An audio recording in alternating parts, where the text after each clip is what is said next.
Salut Pissum, bonjour les rôlistes, je suis Sébastien et aujourd'hui je vais faire un point sur le défi de création de Paquebot. Ça fait un petit moment que j'ai pas fait une vidéo. Et en fait, pourquoi? Eh bien simplement parce que pour l'instant beaucoup de choses sont écrites là-dedans. Donc c'est le fameux bouquin que j'utilise. Je vous avais déjà parlé, le livre vierge, c'est toujours hyper pratique. Bon là vous voyez rien à cause de l'éclairage, qui est quand même assez costaud. En gros j'ai réécrit toute la création de perso et tout le système parce que j'ai viré 2D20 de mon jeu. À la place, j'utilise Mini Heroes, le système que l'on a créé avec Tan pour sa partie de jeu de rôle en périscolaire, qu'il a d'ailleurs, je crois, lui aussi en train d'adapter pour un autre jeu. Ça fera peut-être l'occasion d'un retour, on verra bien s'il juge ça suffisamment intéressant pour. Je vous fais pas de promesses. Et au-delà de ça, j'avais parlé d'un système de craft qui est complètement passé à l'as, parce que je suis pas du tout content de ce que j'avais fait, ça ressemblait trop à un jeu vidéo, c'est pas intéressant. Bah si, c'est intéressant, mais justement, c'est un jeu vidéo, ça colle pas avec un jeu de rôle. Voilà. L'intérêt principal et la raison première pour laquelle je lance cet enregistrement, c'est parce que je suis en train de travailler sur une idée que m'a donné un ami, un certain Fourbax dont j'ai déjà parlé ici. Et je veux rajouter une dose de mysticisme, d'occulte un peu dans la création de perso, parce que l'idée, puisque dans mon univers la magie revient, et ben justement avoir une petite dose de magie, d'occulte, ça pourrait être sympa au moment de la création. Et l'idée avait été de tirer les tarots à ce personnage. Alors lui, il voyait ça comme tirer les tarots pour définir soit la personnalité, soit en tirer une idée un peu de la destinée du personnage pour pouvoir préparer le terrain OMJ, ce qui pourrait être intéressant, un peu comme un... Je sais pas si vous connaissez le jeu de rôle Cyberpunk, mais 2020, où il y a toute une création d'historique de votre personnage qui est quand même hyper complète et qui est très intéressante de ce côté-là parce que ça prémâche le travail pour le MJ, ça génère des lieux, des ennemis, des amis. C'est très pratique. Moi, je compte pas aller aussi loin, mais par contre, je compte tirer les cartes d'une manière un peu modifiée Normalement, le tirage de cartes le plus simple, en tout cas que j'ai vu, c'est le tirage simple. Je crois que c'est comme ça que ça s'appelle, le tirage en croix. Je sais pas si vous arriverez à le voir ici, à cause de la lumière. Ouais, c'est pas super. J'essaierai d'insérer un petit... quelque part, là, un petit diagramme qui explique un peu l'idée. Mais en gros, c'est de tirer les cartes pour définir des informations sur le personnage.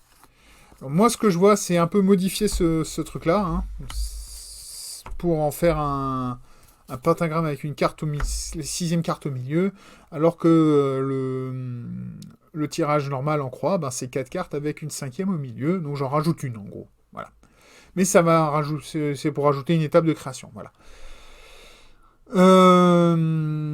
Et en plus, moi, pour mes recherches et pour bosser, pour un peu apprendre un truc, je me suis procuré justement un jeu de cartes de tarot de Marseille, le jeu de cartes de tarot ancien, qui a inspiré le jeu de tarot moderne, et qui est composé de la même manière si on achète un jeu complet. Il y a 4 couleurs de cartes, donc il y a épée, comme on a carreau. Il y a bâton. J'en perds des cartes. Il y a bâton. Voilà, ici, comme on a cœur. Il y a... alors celui-là, il est un peu représentatif. Je crois que je l'ai à l'envers, mais ouais, possible. C'est coupe, comme on a pique. Et la dernière couleur du jeu de tarot ancien, on a denier, comme on a trèfle. Donc voilà, on a 4 couleurs qui sont composées de la même manière, de 1 à 10, plus des figures au bout, les 4 figures du jeu de tarot, valet, cavalier, dame, roi. Cavalier, excusez-moi. Et on a ensuite, dans le jeu de tarot, dans les cartes divinatoires, quand on utilise ça en tant que carte divinatoire, ça s'appelle les arcanes majeures. C'est les atouts de 1 à 21, avec une carte en plus, qui est dans le jeu d'ancien tarot, c'est le mât. Dans le jeu moderne, on a les atouts de 1 à 21, qui n'ont plus de nom, puisque dans le jeu de tarot ancien, ils ont tous un nom. Et après, il y a l'excuse. la 22e carte. Donc, on a une représentation une pour une de toutes les cartes anciennes dans un jeu de tarot moderne. Autrement dit, si vous voulez tirer les cartes, vous pouvez le faire avec un jeu de tarot normal. Voilà. Et vous pourrez utiliser un jeu de tarot normal pour tirer vos cartes. Je ferai une table de correspondance, de traduction, on va dire, pour faciliter le travail. Et si vous n'avez pas de jeu de tarot chez vous, c'est pas grave, je ferai une table qui utilisera un dessin et qui fera, pareil, une conversion facile entre le résultat du jet de dés et les cartes. Voilà. Je vais pas m'étendre là-dessus, c'est pas nécessaire, je risque de partir dans des délires, dans des concepts mathématiques qui vont perdre la moitié des gens dès que je vais prononcer le mot modulo. Donc voilà. Et l'idée, c'est que, pourquoi je fais cette vidéo qui dure maintenant depuis 5 minutes et que je explique tout le boulot que j'ai fait, je cherche quelqu'un qui pourrait un peu m'expliquer comment marche, et surtout, c'est surtout ça le problème, c'est d'avoir une bonne idée de la signification de ces arcanes majeures. Parce que, de ce que j'ai vu en faisant une recherche un petit peu sur mon temps libre, là, c'est des cartes qui ont un sens relativement vague, enfin pas vague n'est pas le terme, mais qui a un sens un peu large, et dans les arcanes majeures, il y a des cartes qui vont en fait apporter des modifications à toutes les autres. Et c'est là que les choses deviennent très compliquées. C'est là où moi j'ai du mal. Donc, l'idée, c'est si vous connaissez quelqu'un, ou si vous êtes quelqu'un qui avait un peu la culture de tirer les cartes et qui sait faire ça,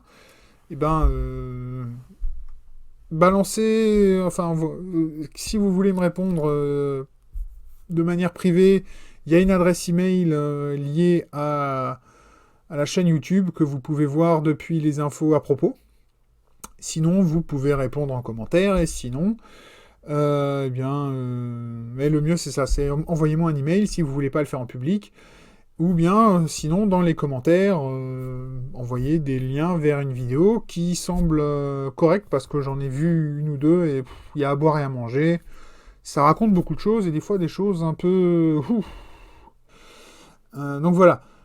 Si vous connaissez donc une bonne source ou des bonnes ressources pour ces infos, je suis preneur. Et sinon, en attendant, je vais continuer à pratiquer mon Google Foo dans mon coin. Et vous aurez bientôt, d'ici une semaine ou deux, non, parce que j'ai d'autres choses que prévues IRL qui vont prendre le devant par rapport à la création de jeux de rôle. Un peu comme mes soucis de santé une paire de mois en arrière, et là j'ai un projet assez gros qui arrive et qui va me prendre un peu de temps, donc je vais avoir du mal à bosser dessus. Mais l'idée, c'est que, disons, pour le mois de fin mars, début avril, j'ai une création de personnage complète et définitive. Je reviendrai plus dessus cette fois-ci, promis, que je puisse continuer à développer le jeu. Voilà. J'espère que pour les quelques-uns qui étaient intéressés par ma progression sur ce défi de création, vous voilà au courant de la situation actuelle. Et en attendant la prochaine vidéo, je vous dis à tous tout simplement peace ball.